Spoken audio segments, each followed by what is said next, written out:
तुम्हा सर्वांचे मृणाल कुकिंग चॅनलमध्ये स्वागत आहे। मंडळी, हे कारलं आहे। आपल्याकडे एक म्हण आहे, कडू कारलं तुपात तळलं आणि साखरेत घोळलं तरी ते कडू ते कडूच। पण आता ही म्हण थोडीशी चुकीची व्हायलेली आहे। आपण कारल्याची एकदम कमी कडू अशी भाजी करणार आहोत। आज मी इथं करते आहे बिना कांदा लसूण चातुर्मास स्पेशल अशी कारल्याची भाजी। इथं आपण 400 ग्रॅम कारली घेणार आहोत। मीठ, लाल तिखट, गोडा मसाला, शेंगदाण्याचं जाडसर कूट, भाजलेले शेंगदाणे, तीळ घेतलेले भाजलेले, तिळाचं कूट थोडं घेतलेले आहे। हे पण मी तीळ भाजलेत आणि त्याचं मिक्सरमधून कूट करून घेतलेलं आहे। धनेपूड आणि जिरेपूड, कोथिंबीर, ओल्या नारळाचा चव, गूळ आणि ही चिंच मी थोडीशी गरम पाण्यात भिजत टाकली। तुम्ही 1 तासभर आधी साध्या पाण्यात भिजत टाकली तरी चालेल। कारली मी स्वच्छ धुवून घेतलेली आहेत। आता ती दोन्ही बाजूनी कापून घ्यायची आहेत आणि ह्याच्या चकत्या करायच्या आहेत। आता नेमकं हे कारलं आपल्याला लाल लागलेलं आहे। यातल्या बिया काढून टाकायच्या आहेत। बिया कोवळ्या असतील तर ते घ्यायचे आहेत। हा भाग लाल झालेला आहे त्यामुळे तो मी काढून टाकते, बिया पण काढून टाकते आहे। कारली कापायची कशी, त्यातले बिया कशा काढायच्या ह्याच्यासाठी मी हे एक कारलं तुम्हाला कापून दाखवलेलं आहे। मी इथं अर्धा पाऊण तास आधी कारली चिरून घेतलेत, त्यांना मीठ आणि हळद लावलं आहे।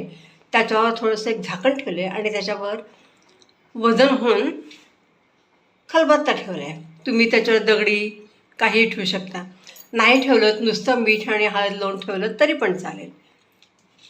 हे बघा, आपल्या कारल्यांना पाणी सुटलेलं आहे। आता हे सगळं कडू पाणी आहे ते आपल्याला काढून टाकायचं आहे। कारली तुम्ही दोन्ही हाताने अशी पिळून त्यातला रस काढू शकता, परंतु मग कारली थोडीशी श्रिंक होतात, आकार बदलतो, मऊ पडतात। त्यामुळं मी आता इथं ह्याच्यामध्ये 2-3 वेळा पाणी घालणार आहे आणि कारली धुवून घेणार आहे। एरवी मी असं हाताने कारली, हे बघा एवढं पाणी निघतं ह्याच्यात, एकदम कडू पण जातो सगळं। हे बघा, अशी कारली दाबली आणि हाताने पिळून रस काढला ना तर एवढाच त्यातला कडवटपणा निघतो, परंतु मग कारल्याचा आकार जरा थोडासा असा दबला जातो। ही कारली मी आता 2-3 वेळा स्वच्छ पाण्याने धुवून घेणार आहे, म्हणजे त्यातला कडूपणा निघून जाईल। गॅस चालू केलेला आहे, कढई तापत ठेवली आहे गॅसवर आणि त्याच्यामध्ये मी एक मोठा डाव तेल घातलेलं आहे। तेल आपलं गरम झालेलं आहे आणि त्याच्यामध्ये मी या कारल्याच्या काचऱ्या चकत्या घालून परतून घेणार आहे। कारली चिरताना मी फक्त 1-2 जुन बिया त्या काढलेल्या आहेत, मधला पांढरा भाग पण मी ठेवलेला आहे। कारल्याचे काचऱ्या मी थोड्याशा परतून घेते। याच्यावर मी झाकण ठेवणार आहे आणि वाफेवर त्या शिजून घेणार आहे। 2 मिनटं झाली आहेत, मी झाकण काढून घेते।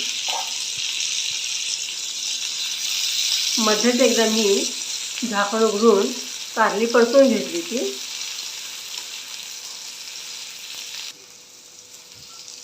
कारली तळताना एक छान वास येतो, कडू नाही आहे पण छानच आहे।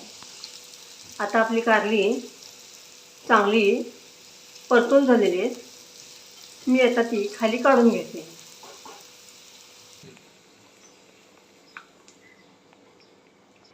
गॅस चालूच होता आणि मी तीच कढई वापरलेली आहे आणि त्या कढईमध्ये मी मोठा डाव तेल घालून घेतलेला आहे। तेल तापल्यावर मी त्याच्यामध्ये 1 चमचा मोहरी घातलेली आहे। मोहरी छान तडतडली आहे, जिरं घातले, जिरं छान फुललं आहे, सुगंध सुटला आहे। हिंग घालून घेते, हळद घालते,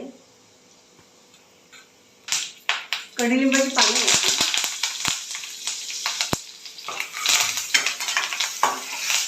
फोडणी छान ढवळून घ्यायची. लाल तिखट घातले, 1 चमचा गोडा मसाला घातलाय,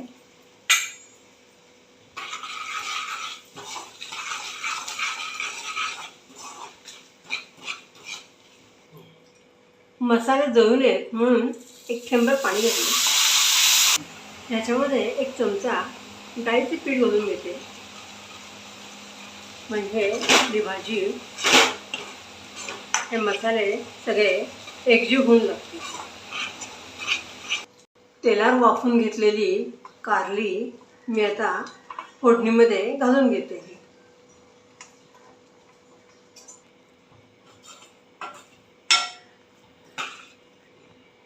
सर्व कारल्यांना मसाला छान कोट झाला आहे.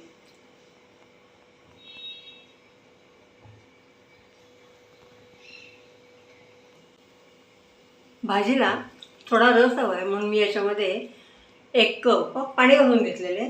तुम्हाला कोरडी भाजी करायची असल्यास पाणी घालू नका. कारली आपली चांगली शिजलेली आहे. आता याच्यामध्ये आपण मसाले घालूया. धने पावडर आहे, थोडी कोथिंबीर घालते, 2 चमचे भाजून घेतलेल्या तिळाचं कूट आहे आणि 2 चमचे शेंगदाण्याचं कूट आहे, जाडसर आहे. कारलं आपल्या शरीराला अत्यंत उपयुक्त आहे. एकतर ते मधुमेहासाठी वरदान आहे, त्याच्यामध्ये सी विटॅमिन भरपूर आहे, पोटॅशियम भरपूर आहे आणि त्यामुळे ते आपल्या शरीराला आवश्यक आहे. इथं मी चिंच कोळून घेतलेली आहे.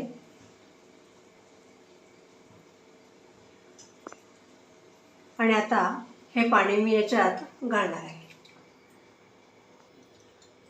कारल्यामुळं थोडंसं पित्त होतं, ते पित्त कमी करण्यासाठी आपण त्याच्यामध्ये चिंच वापरली आहे आणि कडूपणा कमी होण्यासाठी आपण गूळ वापरला आहे. चिंच गुळाचं प्रमाण तुम्ही तुमच्या मर्जीप्रमाणे कमी जास्त करू शकता. आणखीन तिसरा पदार्थ म्हणजे ओल्या नारळाचा चव. हे तर चवीला सुमधुरच असतं, त्यामुळं आणखीन कारल्याचा कडूपणा कमी होतो. भाजीत मीठ घालायचं ते सर्वात शेवटी घालते मी. आपण कारलं त्याला जेव्हा मीठ लावून ठेवतो त्यात पण थोडासा मिठाचा अंश आहे, त्यामुळे मीठ कमी घालायचं. थोडेसे भाजलेले ते पण मी याच्यात वरून घालते.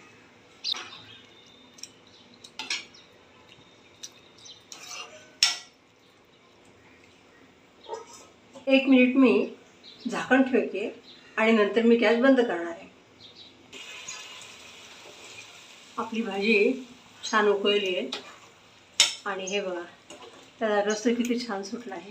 म्हणजे ही भाजी तुम्ही आता भाताबरोबर, पोळीबरोबर, भाकरीबरोबर कशाबरोबरही खाऊ शकता. आणि कारली पण छान शिजलेत, त्यांचा आकार पण तसाच राहिला आहे. मस्त सुंदर एक प्रकारचं कारल्याचं पंचामृतच झालेलं आहे. आमच्या या चॅनलवर कारल्याचं लोणचं पण आहे बरं का, नक्की जाऊन बघा.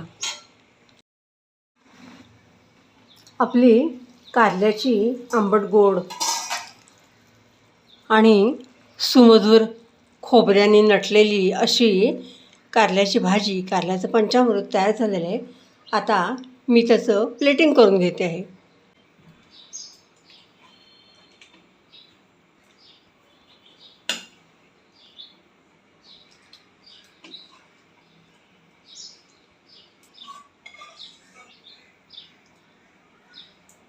आपली बिना कांदा लसूण चातुर्मास स्पेशल अशी चिंच गूळ घातलेली, ओलं खोबरं, शेंगदाणे, आणखीन तीळ यांनी युक्त अशी कारल्याची भाजी तयार झालेली आहे.